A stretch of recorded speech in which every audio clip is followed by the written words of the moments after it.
স্বাগত চট্টগ্রাম প্রতিদিনে, সঙ্গে আছি শাহরিয়ার অঙ্কুর।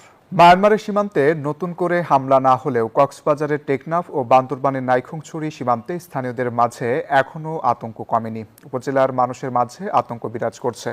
স্থানীয় প্রশাসন থেকে সীমান্তবর্তী এলাকার বসবাসকারীদের সর্বোচ্চ সতর্ক অবস্থানে থাকার জন্য বলা হয়েছে। রোহিঙ্গা অনুপ্রবেশ ও যে কোনো অনাকাঙ্ক্ষিত ঘটনা প্রতিরোধে নাফ নদী ও সীমান্ত সংলগ্ন জলসীমায় টহল এবং গোয়েন্দা নজরদারি জোরদার করা হয়েছে। দীর্ঘ সময় ধরে কিছুটা যুদ্ধবিরতি থাকলেও চলতি জুলাই মাসে মায়ানমারের পরিস্থিতি আবারও উত্তপ্ত হয়ে ওঠে।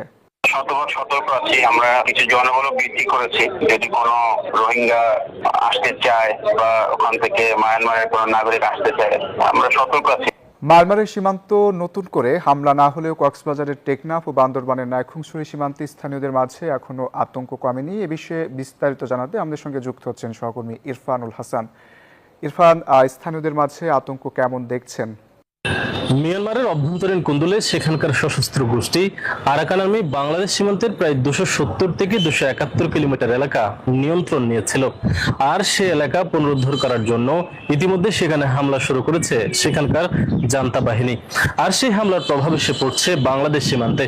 বিশেষ করে গত বুধবার থেকে মুংডো এলাকায় বেশ কয়েকটি বিমান হামলার খবর পাওয়া গেছে এবং সেখানে বোমা বর্ষণ করা হয়েছে, যার ফলে প্রকম্পিত হয়ে উঠছে বাংলাদেশ সীমান্তের টেকনাফ এবং নাইখংছড়ি এবং উখিয়ার বেশ কিছু এলাকা। ইতিমধ্যে সেখানকার যারা বাসিন্দারা রয়েছেন তাদের মাঝে বেশ উদ্বেগ আর উৎকণ্ঠা বিরাজ করছে। অনেকেই ভয়ে বাসায় পর্যন্ত রাতে থাকছেন না। বিশেষ করে টেকনাফে কিছুদিন আগে সেখানকার অভ্যন্তরীণ ছোড়া একটি গুলিতে এক শিশুর মৃত্যুর পর থেকে টেকনাফের মানুষের মাঝে এক প্রকার আতঙ্ক তৈরি হয়েছে। মিয়ানমারে যে কোনো ধরনের সংঘর্ষের ঘটনা ঘটলে যারা স্থানীয় বাসিন্দারা রয়েছেন তাদের মাঝে এক প্রকার উদ্বেগ আর উৎকণ্ঠা তৈরি হয়। তবে এদিকে বিজেপি বলছে এই সমস্ত সংঘর্ষের সময় আসলে অনেকেই বাংলাদেশে অনুপ্রবেশ করতে চায়। বিশেষ করে রোহিঙ্গারা যারা বাংলাদেশে অনুপ্রবেশ করতে চায় সেই অনুপ্রবেশ ঠেকাতে দেশের বিভিন্ন পয়েন্টে তারা আসলে ইতিমধ্যে অবস্থান নিয়েছে। পাশাপাশি সাগরপথে যাতে কেউ অনুপ্রবেশ করতে না পারে সেজন্য কোস্টগার্ডও বিশেষ নজরদারি রাখছে। সব মিলিয়ে এখনকার পর্যন্ত যে মিয়ানমারের সংঘর্ষ চলছে তাতে করে বাংলাদেশে কোনো ধরনের হতাহতের ঘটনা ঘটেনি এবং এখন পর্যন্ত কোনো অনুপ্রবেশের ঘটনাও ঘটেনি। এ ছিল কক্সবাজার থেকে টেকনাফ সীমান্তের সবশেষ খবরাখবর। চট্টগ্রামে ডেঙ্গুর সংক্রমণ উদ্বেগজনক হারে বাড়ছে। এ বিষয়ে আরও খবর জানাতে হাসপাতাল থেকে যুক্ত হচ্ছেন আমাদের সহকর্মী আকরাম হোসাইন। আকরাম, চট্টগ্রামে ডেঙ্গুর সর্বশেষ কি তথ্য আছে জানাবেন? ধন্যবাদ অঙ্কুর। চট্টগ্রামে কিন্তু অন্যান্য বছরের মতো এই বছরও কিন্তু চোখ রাঙাচ্ছে ডেঙ্গু।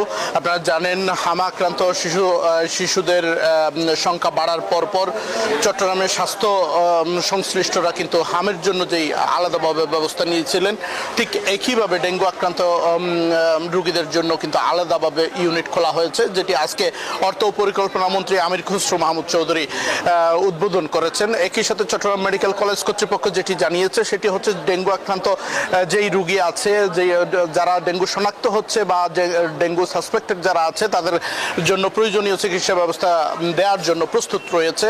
এবং স্বাস্থ্য সংশ্লিষ্ট যারা আছেন সিভিল সার্জনের পক্ষ থেকে জানানো হয়েছে আসলে তারা মহানগর থেকে উপজেলা পর্যন্ত প্রতিটি হাসপাতালে কিন্তু নির্দেশনা দেওয়া আছে সরকারিভাবে এবং প্রয়োজনীয় প্রস্তুতি নেওয়া আছে এই ডেঙ্গু যে হারে বৃদ্ধি পাচ্ছে এই ডেঙ্গু পরিস্থিতি মোকাবেলার জন্য। একই সাথে চট্টগ্রাম সিটি কর্পোরেশনের পক্ষ থেকে জানানো হয়েছে মশক নিধন কার্যক্রম চলমান আছে এবং সর্বোচ্চ সতর্ক অবস্থায় আছে চট্টগ্রাম সিটি কর্পোরেশনের পক্ষ থেকে মশক নিধন কার্যক্রম পরিচালনা করছে। একই সাথে স্বাস্থ্য সংশ্লিষ্ট চিকিৎসকরা যেটি জানিয়েছেন, আতঙ্কিত না হয়ে নগরবাসী যাতে ডেঙ্গুর লক্ষণ সর্দি কাশি থেকে জ্বর দেখা যাওয়ার সাথে সাথে আতঙ্কিত না হয়ে চিকিৎসকদের পরামর্শ নেওয়ার জন্য জানিয়েছেন এবং কোনোভাবেই যাতে অবহেলা না করেন সেই বিষয়ে গুরুত্ব আরোপ করেছেন। একই সাথে আমরা সকাল থেকে চট্টগ্রামের সরকারি এবং বেসরকারি যে হাসপাতালগুলো আছে সবগুলোতে গিয়ে যেটি দেখতে পেয়েছি আসলে দিন দিন ডেঙ্গুর আক্রান্ত রোগীর সংখ্যা বৃদ্ধি পাচ্ছে। এখন পর্যন্ত চট্টগ্রাম মেডিকেল কলেজ থেকে আমার কাছে ছিল সর্বশেষ অবস্থা। আমরা এখন যাব স্টুডিওতে। অঙ্কুর। আকরাম, আপনাকে ধন্যবাদ। দেশি বিদেশি বিনিয়োগের জন্য বাংলাদেশ এখন অন্যতম ঠিকানা, এমনটি জানিয়েছেন অর্থমন্ত্রী আমির খসরু মাহমুদ চৌধুরী। সকালে চট্টগ্রামের শাহ আমানত আন্তর্জাতিক বিমানবন্দরে একথা জানান তিনি। বলেন, চলতি বছরের বাজেট ভঙ্গুর অর্থনীতি থেকে দেশকে বের করে আনবে, এগিয়ে নেবে সম্ভাবনার নতুন পথে। দেশের সম্ভাবনাকে কাজে লাগিয়ে $1 ট্রিলিয়ন অর্থনীতির দিকে এগিয়ে যাচ্ছে সরকার। যেটা আমরা পেয়েছি এখান থেকে আগে বেরিয়ে আসতে হবে এবং অর্থনীতি ঘুরে দাঁড়াবে। বাংলাদেশ তার যে সম্ভাবনাকে সেটা পুরোপুরি কাজে লাগিয়ে আমরা বিশ্বের অন্যতম অর্থনীতিতে পরিণত হওয়ার $1 ট্রিলিয়ন অর্থনীতি যে আমরা যে ফোরকাস্ট করেছি সেদিকে আমরা এগিয়ে যাবো ইনশাআল্লাহ। বান্দরবানের থানচি উপজেলার দুর্গম এলাকায় অস্ত্রসহ কুকিচিন ন্যাশনাল ফ্রন্টের এক সদস্যকে আটক করেছে যৌথ বাহিনী। শনিবার সকালে থানচির শেরকরপাড়া এলাকায় গোপন তথ্যের ভিত্তিতে অভিযান চালিয়ে তাকে আটক করা হয়। অভিযান চলাকালে বিভিন্ন এলাকায় আইনশৃঙ্খলা বাহিনীর সঙ্গে সন্ত্রাসীদের গোলাগুলির ঘটনা ঘটে। এ সময় জোথান বম নামে KNF এর সদস্য আটক হয়। এ বিষয়ে বান্দরবানের অতিরিক্ত পুলিশ সুপার জানান, সেনাবাহিনী আটককৃত ব্যক্তিকে পুলিশের কাছে হস্তান্তর করেছে। তার বিরুদ্ধে অস্ত্র আইনে মামলা প্রক্রিয়াধীন।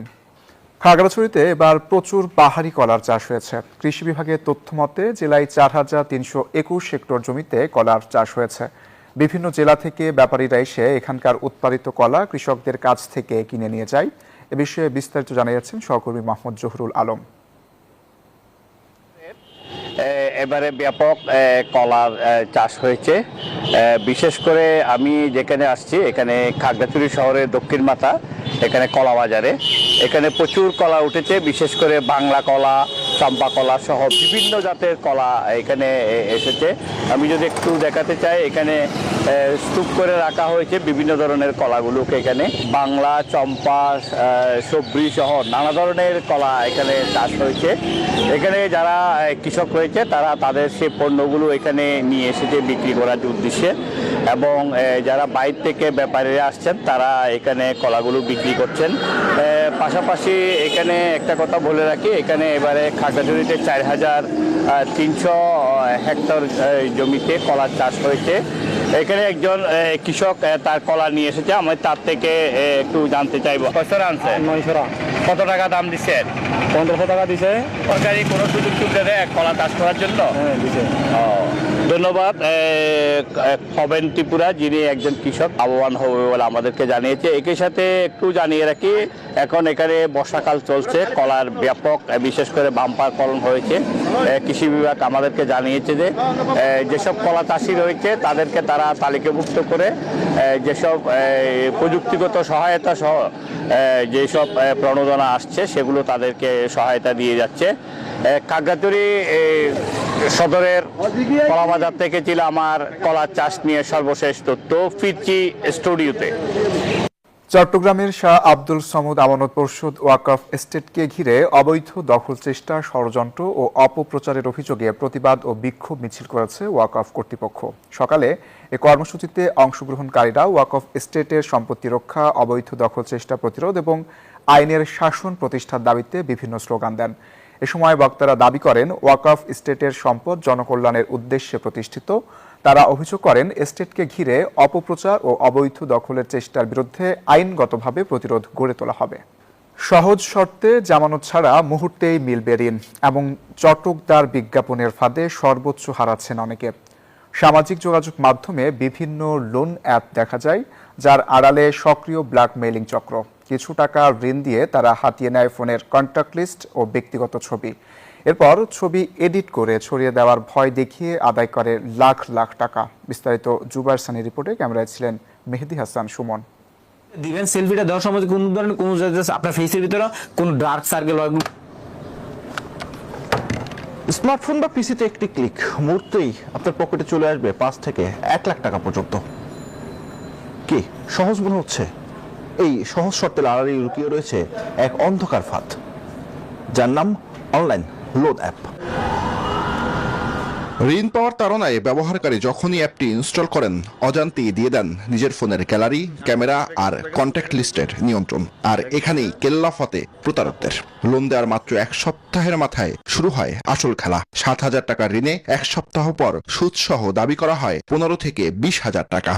আপনার 1500 টাকা লোনে 900 টাকা লোন পেয়েছিলেন। আচ্ছা, এখন আমাকে শোধ করতে হবে কত টাকা? 1500 টাকা। এটা আমাদের কোম্পানির পলিসি ভাই, এটাই রুলস। আর হচ্ছে আপনি যদি আপনি আজকে পেমেন্ট না করেন তাহলে পরবর্তীতে যত দিন বাড়বে তত আপনার জরিমানা বাড়বে। টাকা দিতে না পারলে বা অস্বীকৃতি জানালে চক্রটি মেতে ওঠে পৈশাচিক আনন্দে। ভুক্তভোগীর ছবি ডক্টরেট বা আপত্তিকর বানিয়ে তা পাঠিয়ে দেয়া হয় ফোনের কন্ট্যাক্ট লিস্টে থাকা মা, বাবা, আত্মীয় কিংবা সহকর্মীদের নম্বরে। হোয়াটসঅ্যাপ বা মেসেঞ্জারে গ্রুপ খুলে চলে এই মানসিক নির্যাতন, দেয়া হয় হুমকি ধামকি। মোবাইলে যে ছবিপত্র বা আমার যে নিজের পার্সোনাল যে জিনিসগুলো আছে এগুলো সব মনে করেন আপনার ইয়েতে পাঠিয়ে দিবে, যে মনে সোশ্যাল মিডিয়াতে পাঠিয়ে দিবে বা করবে, ফেসবুকে পাঠিয়ে দিয়ে আমাকে একটা হেস্তনেস্ত করবে বলছিল। আশা লোন অ্যাপ, ঢাকাফিন লোন, বাড়ি সহ এমন অসংখ্য লোন অ্যাপ পাওয়া যায় গুগল প্লে স্টোরে। তাদের কাছে ভুক্তভোগীর জাতীয় পরিচয়পত্র সহ সব তথ্য থাকায় এবং লোকলজ্জার ভয়ে বেশিরভাগ মানুষই আইন শৃঙ্খলা বাহিনীর সাহায্য নেন না। আমি লোনের জন্য ট্রাই করার পরে ওরা আমার ন্যাশনাল আইডি কার্ডের এটা দুটো স্ক্রিনশট পাঠাইলাম, আমার চেহারার ছবি তুলে দিলাম। এরপরে বললো যে আপনার জামানত হিসেবে আপনাকে 3000 টাকা দিতে হবে। দেওয়ার পরে এখন সে তো চোখ উল্টাই দিছে। আইন শৃঙ্খলা বাহিনী বলছে এই চক্রগুলোর বেশিরভাগই পরিচালিত হচ্ছে দেশের বাইরে থেকে, তবে দেশীয় কিছু এজেন্টের মাধ্যমে এরা টাকা লেনদেন করে থাকে। চক্রের হাত থেকে বাঁচতে যে কোনো অ্যাপ ডাউনলোডের ক্ষেত্রে সতর্ক হওয়ার পরামর্শ তাদের। আমরা এমনও অনেক চক্র পেয়েছি যার একটা অংশ বিদেশে অবস্থান করছেন আর একটি অংশ দেশে অবস্থান করছেন। আবার এমনও গ্রুপ আছে যারা শুধুমাত্র বাংলাদেশে থেকেই অপারেশন চালাচ্ছেন। আবার এমনও গ্রুপ আছে যে 100% বিদেশ। এই ডিজিটাল ক্রাইম যারা করছে তাদের বিষয়ে আমরা অবশ্যই সজাগ আছি। প্রযুক্তি বিশেষজ্ঞরা বলছেন সচেতনতাই এই ডিজিটাল ডাকাতদের রুখে দেওয়ার প্রধান হাতিয়ার। যখন আপনি গাতসারে একটা অ্যাপ্লিকেশনে গ্যালারি অ্যাক্সেস দিচ্ছেন তখন ওই অ্যাপের অ্যাডমিনিস্ট্রেটর সে আপনার এন্টায়ার ফোনটা আপনি যেভাবে সময় অসময়ে আপনার গ্যালারি দেখতে পারেন সেভাবে উনি পুরো গ্যালারিটা দেখতে পারবেন। যদি আপনি গ্যালারি অ্যাক্সেস দেন কেউ আপনাকে সুনিশ্চিতভাবে বলতে পারবে না আপনার এই ফটোটা আসলে মিসইউজ হচ্ছে কি হচ্ছে না। ডিজিটাল নিরাপত্তার এই যুগে একটি অসতর্ক ক্লিক বদলে দিতে পারে জীবনের পুরো গল্প। এছাড়া এমন প্রতারণার শিকার হলে দ্রুত আইন শৃঙ্খলা বাহিনীর সহায়তা নেওয়ার পরামর্শ এই বিশেষজ্ঞের। জুবায়ের সানি, নিউজ 24, ঢাকা। জেনারেল পড়ালেখার পাশাপাশি মাধ্যমিক বিদ্যালয়ে কারিগরি শিক্ষায় সরকার বেশি অগ্রাধিকার দিবে বলে মন্তব্য করেছেন পানি সম্পদ মন্ত্রী শহীদ উদ্দিন চৌধুরী অ্যানি। দুপুরে লক্ষ্মীপুরের চন্দ্রগঞ্জ উপজেলার প্রতাপগঞ্জ উচ্চ বিদ্যালয়ের বার্ষিক ক্রীড়া প্রতিযোগিতার পুরস্কার বিতরণী অনুষ্ঠানে কথা বলেন তিনি। বলেন, শিক্ষার্থীদের ফলাফল ভালো করার ক্ষেত্রে সরকারের পক্ষ থেকে সহায়তা করার লক্ষ্যে পাইলট প্রোগ্রাম হিসেবে প্রাথমিক মিড ডে ফুড চালু করেছে। এর আগে তিনি বিদ্যালয়ের একটি নবনির্মিত একাডেমিক ভবন উদ্বোধন করেন। প্রাইমারি স্কুলে শিক্ষার্থীরা যেন এই মিড ডে ফুডটা পায়, আর হাই স্কুলে আমরা কারিগরি শিক্ষার প্রতি নজর দিয়েছি। জেনারেলি পড়ালেখার পাশাপাশি কারিগরি শিক্ষার প্রতি আমাদের থাকবে সবচেয়ে বেশি প্রায়োরিটি। আর এই ছিল এখনকার মতো। এতক্ষণ সাথে থাকার জন্য ধন্যবাদ সবাইকে।